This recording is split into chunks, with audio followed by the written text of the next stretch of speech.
বৃহস্পতিবার নরসিংগড়স্থিত টিআইটিতে আয়োজিত দুদিনব্যাপী Tripura NCC fest 2025-এর উদ্বোধন হল রাজ্যের মুখ্যমন্ত্রী প্রফেসর ডাক্তার মানিক সাহার হাত ধরে।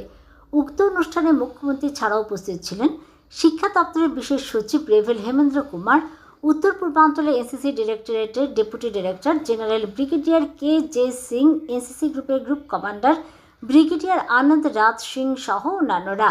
এছাড়াও এনসিসির বিভিন্ন উচ্চপদস্থ আধিকারিকগণ থেকে শুরু করে এনসিসি ক্যাডেটরা উপস্থিত ছিলেন। এদিন প্রথমে মুখ্যমন্ত্রীকে দেওয়া হয় গার্ড অফ অনার। পরবর্তী সময়ে প্রদীপ প্রজ্বলনের মাধ্যমে মূল অনুষ্ঠানের সূচনা করেন মুখ্যমন্ত্রী সহ অন্যান্যরা। এদিন মুখ্যমন্ত্রী তাঁর বক্তব্যে উল্লেখ করেন যে রাজ্য সরকার এনসিসির সাথে আছে।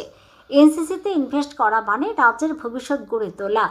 রাজ্যে এনসিসির ট্রেনিং পরিকাঠামো গড়ে তোলার ক্ষেত্রে সরকার সহায়তা করবে, যাতে সারা দেশের সাথে তাল মিলিয়ে রাষ্ট্রীয় স্তরে এনসিসির সব ধরনের কোর্স এখানে করা যায়।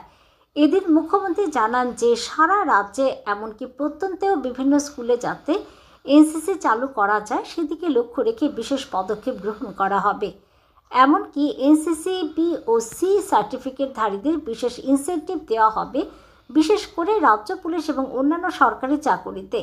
এদিন এনসিসি ক্যাডেটরা বিভিন্ন সাংস্কৃতিক অনুষ্ঠান উপস্থাপিত করে।